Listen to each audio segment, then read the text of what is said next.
Donc, je suis très heureuse que Olaf von Brandenburg a pu venir,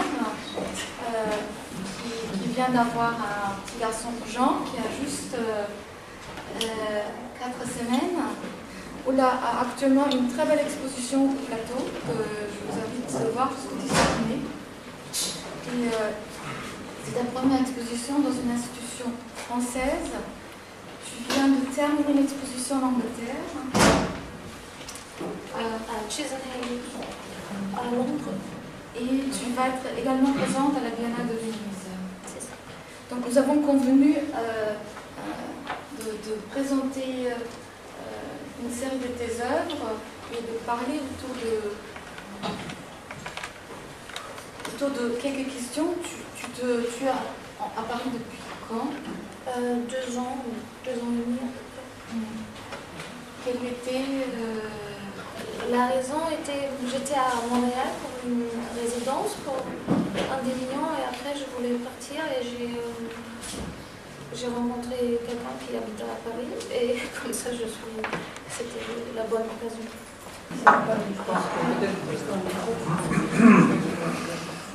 On a juste 5 images, c'est pas beaucoup pour montrer une œuvre parce que moi je travaille dans des différents médias, je fais des films, d'abord des films 16 mm qui ne sont pas montrés aujourd'hui évidemment. Je fais des dessins, des découpages et ici dans l'expo c'est un découpage montré et je fais aussi des installations avec des tissus et plusieurs choses. Alors j'ai fait une petite choix.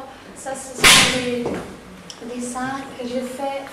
En fait, ils étaient montrés à IMA dans le Museum of Irish Art in Dublin et ce sont des portraits que je fais sur du papier de soie. En fait, c'est le papier qu'on utilise pour faire des patrons et c'est plié dans une certaine manière. En fait, je l'achète comme ça et ce pliage est toujours le même, c'est comme un cadre et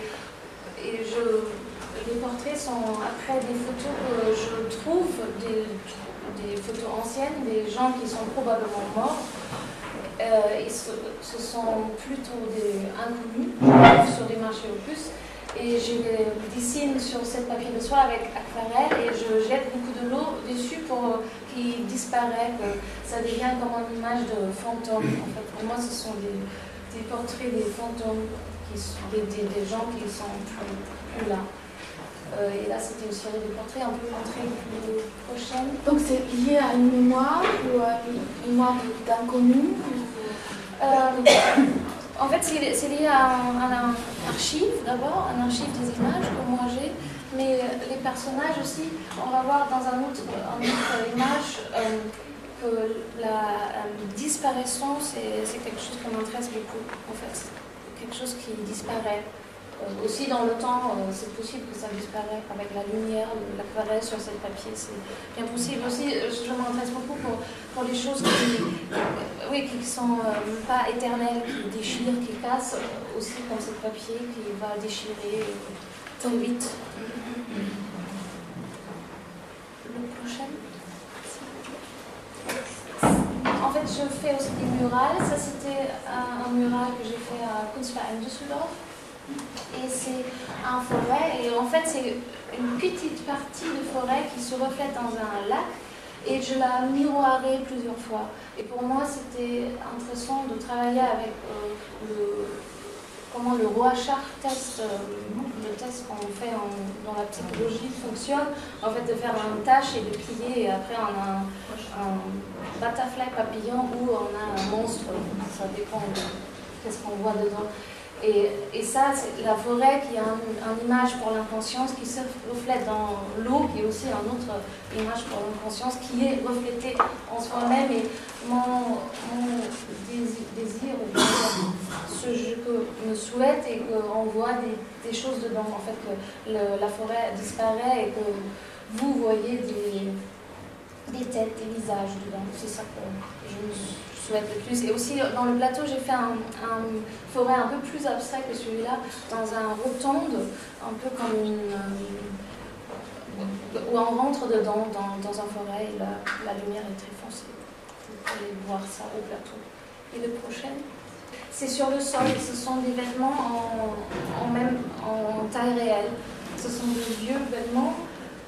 Et je les cousus ensemble. C'est un cercle des hommes. C'est aussi sur la disparition. En fait, les hommes qui étaient là-dedans existent plus, probablement, ou ils sont pas là en tout cas.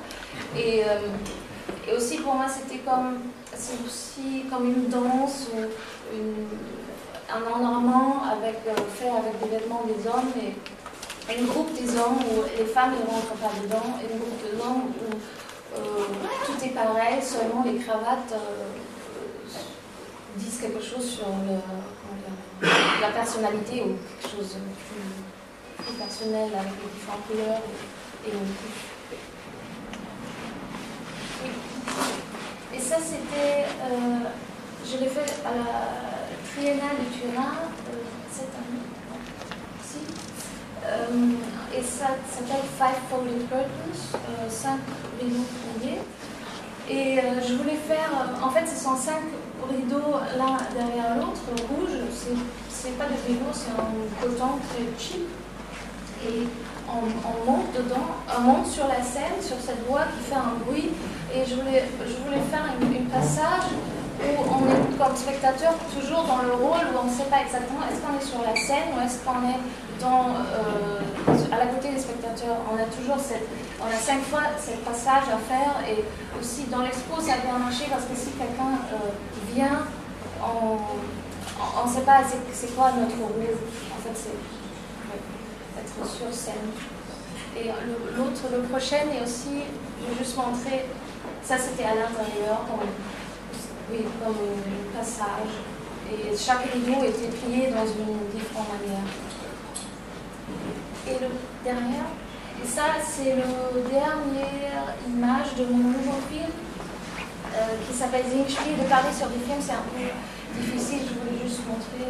Je fais aussi des films. Je l'ai tourné à la Villa Savoie de Corbusier en 16 mm noir et blanc, et les gens ils chantent. Il y a 2 chansons, et les chansons sont en allemand. Et j'ai tourné ça avec des acteurs français, et en fait la chanson est déjà pré-chantée. Et les acteurs, ils miment la voix qui est dans le film. Quel genre de film? Des longs métrages, des courts-métrages, des fictions, des reportages? Ça fait 15 minutes et c'est un court-métrage plutôt. Des fictions? C'est quelque chose un peu... En fait, c'est un travelling avec une caméra dans la Villa Savoie. Il y a plusieurs scènes, plusieurs gens qui apparaissent, et ils ne parlent pas. Et la première scène, ils chantent, c'est autour d'une grande table. Et c'est absurde, c'est une histoire de famille, et à la fin, ils rejouent qu'on a déjà vu dans une théâtre.